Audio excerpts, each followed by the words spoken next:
દીદીનો લીધો હવે મારો લઈ લ્યો. આજે દુખાવો થઈ ગયા હતા પા તમારે? હા, થોડા સવારે. ત્યારે કમરમાં કમરના તો તમે છે ને સાવ વાટકા કરી નાખે છે, સાવ સી શેપ છે. તો શું L4 L5 L6 L7 સાવ તમારે છે ને હાડકા છે ને સાવ સુકાઈ ગયા છે તમારે.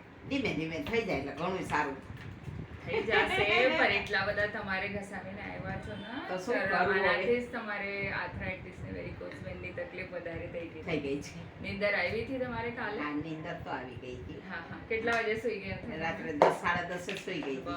બસ રાઈટ ટાઈમ છે. જમો કેટલા વાગે હવે? જમે 8 વાગે જમી લઉં છું. ધવલ નીચે હમણાં દવા ખાઈને આવશે ને હા હા. એટલે હું તરત જ વહી જઈશ જમવા બસ સીધું. તમે દાદા ધવલભાઈ ત્રણેયના છે ને વેલા જમવાનું અમે વેલા સુઈ જવાનું. હા વેલા સુઈ જાય પછી છે. સવારે કેટલા વાગે ઉઠી જાવ? સવારે 6:30 પોણા 7 મને ઉઠવું જ હા, પડે. બસ એ વટાણે તો ઉઠવું જ તમારે વહેલા ઉઠી જાઓ, પછી કામમાં લાગી જાઓ. ભલે ને બપોરે તમારે અડધી 1 કલાક હજી સુઈ જાઓ, હા. પણ તમારે છે ને એસિડ વધવાની શક્યતા બહુ ઓછી થઈ જશે તમારે આ બધું કરો તો.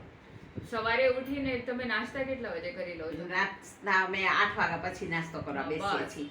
ચા 8 નાસ્તા 8 8:30 વચ્ચે 9 હા. વાગ્યા પછી સાડા કરી લો. 8:30 સુધીમાં મારો નાસ્તો થઈ જાય. ને બપોરે જમો કેટલા વાગે? બપોરના 1-1:30 વાગ્યાની વચ્ચે. બસ ફટાફટ જેટલા ફટાફટ થઈ શકે. એક તો તમારે છે ને અહીંયાથી જો દુકાનેથી ઘરે જઈએ ને એટલે તરત જ જમવા જ કાંઈ બેસવાનું. વાંધો નહીં.